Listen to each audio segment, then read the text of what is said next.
Working in the cardiopulmonary unit is awesome. Get to play with all the pulse oximeters. Oh, wait. Oh, man, I got patients. Got 3 of them. Guess I better go ahead and take a look at these ABGs. Okay, yeah, pH. All right. Whoa, some of these look a little off. I guess I'm going to have to remember how I used to interpret ABGs.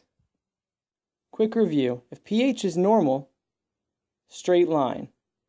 If pH is increased, then we're going to tilt the line, or the seesaw, towards basic. If pH is decreased, then it tilts towards acid. So now let's work with some of the values. So CO2, and this pH line right here is just for reference. So if CO2 is normal, we're going to place it right in the center, not weighing either direction. If CO2 is increased, that means it's more acidic, so we put on the acid side. If it's decreased, it's less acidic, we put on the basic side. For bicarbonate, again, if it's within norms, it goes right in the center, not weighing either direction. If it's increased, it's more basic, so it goes on the basic side. And decreased, it's less basic, so it goes on the acid side. Patient number 1. Okay, if I remember right, we do a little acid on the left, base on the right, triangle in the middle.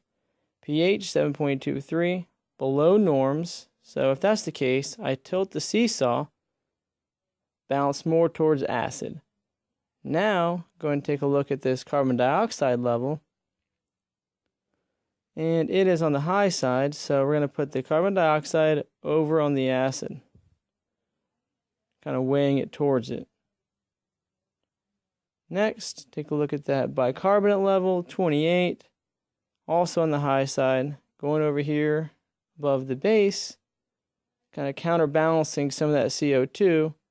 So in this case, we have a respiratory acidosis that's partially compensated.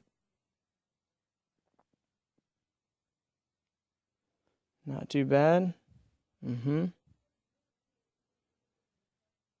Patient number 2. Okay, same deal. Acid one side, base the other, triangle in the middle.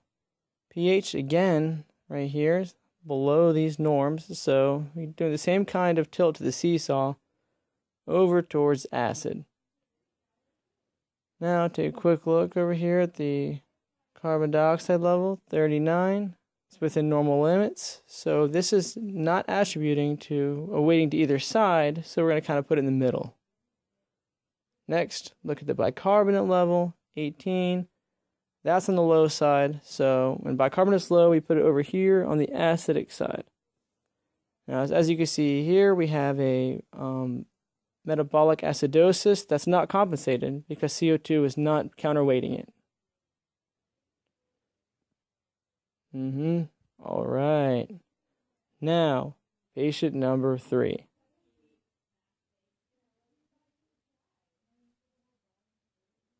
So we got, one more time, acid-base triangle. Take a look here.